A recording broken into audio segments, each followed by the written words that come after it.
जहां जिंदगी है वहां LIC है। जिंदगी के साथ भी, जिंदगी के बाद भी।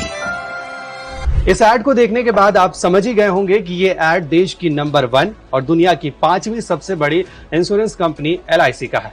LIC का IPO स्टॉक मार्केट में लिस्ट होने जा रहा है। इसकी बिडिंग डेट 4 मई से 9 मई के और कर्मचारियों की धड़कनें बढ़ गई हैं। 5 करोड़ की सरकारी रकम से शुरू हुई इस कंपनी का ब्रांड वैल्यूएशन अब 64,000 करोड़ रुपए हो चुका है। ब्रांड स्टोरी में देखिए कैसे 5 करोड़ की सरकारी रकम से शुरू हुई ये कंपनी सरकार को करीब 23 लाख करोड़ रुपए दे चुकी है और अब क्यों LIC के IPO आने का विरोध हो रहा है।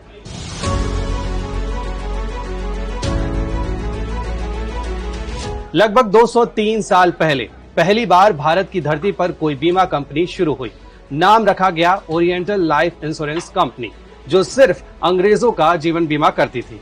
वहीं जब साल 1870 में पहली भारतीय लाइफ इंश्योरेंस कंपनी शुरू हुई तो बराबरी का हक मिला। धीरे धीरे भारत में जीवन बीमा कंपनियों की बाढ़ आ गई।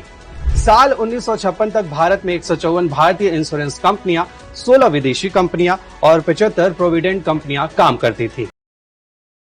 1 सितंबर 1956 को सरकार ने इन सभी 245 कंपनियों का राष्ट्रीयकरण करके भारतीय जीवन बीमा निगम यानी LIC की शुरुआत की। सरकार ने उस वक्त इस पर 5 करोड़ रुपए लगाए थे। 1956 में LIC के 5 zonal office, 33 divisional office, 212 branch office और 1 कॉर्पोरेट ऑफिस था। कंपनी ने 1 साल में ही 200 करोड़ का बिजनेस किया, क्योंकि इस भरोसे के पीछे एक बड़ी वजह सरकार की गारंटी थी।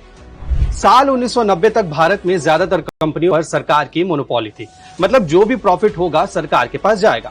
लेकिन 1 साल बाद ही धीरे धीरे सरकारी कंपनियों को निजी हाथों में बेच दिया गया। इस प्राइवेटाइजेशन से अगर कोई बचा तो वो था LIC, जिसका ही नतीजा है कि कई प्राइवेट इंश्योरेंस कंपनियां आने के बावजूद भारत के 2/3 बीमा बाजार पर LIC का कब्जा है। ये करीब 36 लाख करोड़ की संपत्ति का मैनेजमेंट करती है। LIC ने लोगों के बीच ऐसा भरोसा बनाया है कि यहाँ लगाया उनका पैसा कभी नहीं डूबेगा। लेकिन कोई भी चीज पलक झपकते ही नहीं बन जाती और LIC को एक ब्रांड बनाने में मदद की एडवर्टीजमेंट ने। 1970 के दशक के एक एड में 2 हाथों के बीच एक लड़के की तस्वीर है। लिखा है कि उसे अपने प्रोटेक्शन की गर्माहट को महसूस होने दीजिए। 1980 के दशक में कंपनी ने एक ऐसा संदेश दिया कि लाइफ इंश्योरेंस दूरदर्शन पर आने वाले एक ऐड की टैगलाइन भी रोटी, कपड़ा, मकान और जीवन बीमा थी। 1990 के आखिरी दिनों में LIC ने अपनी ब्रांड इमेज के लिए पुरजोर कोशिश की। ना चिंता ना फिकर और जिंदगी के साथ भी, जिंदगी के बाद भी जैसी टैगलाइन वाले एड्स दिए। LIC है, जिंदगी के साथ भी, जिंदगी के बाद भी। वहीं 20वीं सदी में भी ऐसे कई एड्स आए जो लोगों के जहन में उतर गए।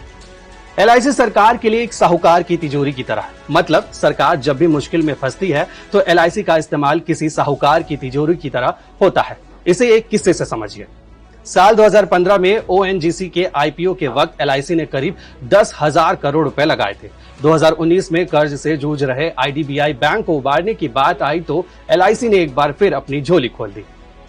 साल 2019 में जारी RBI के डेटा के मुताबिक शुरुआत से लेकर LIC ने अब तक सरकारी क्षेत्र में 22.6 लाख करोड़ रुपए का निवेश किया है। इसमें से 10.7 लाख करोड़ रुपए तो 2014-15 से 2018-19 के बीच ही लगाए गए। इस वक्त ये 100% सरकारी कंपनी है, लेकिन जनवरी से मार्च 2022 के बीच सरकार कंपनी की 10% हिस्सेदारी शेयर बाजार में बेचने जा रही है, क्योंकि सरकार को LIC के IPO से 90,000 करोड़ रुपए से ज्यादा रकम जुटाने की उम्मीद है। वहीं अब LIC के IPO को लाने और सरकार के इस फैसले का विरोध भी किया जा रहा है। इसके पीछे की वजह यह है कि कर्मचारियों को अपनी नौकरी का डर सता रहा है। उनका कहना है कि LIC में सरकारी हिस्सेदारी में किसी भी तरह की छेड़छाड़ से बीमा धारकों का इस कंपनी पर से भरोसा उठ जाएगा।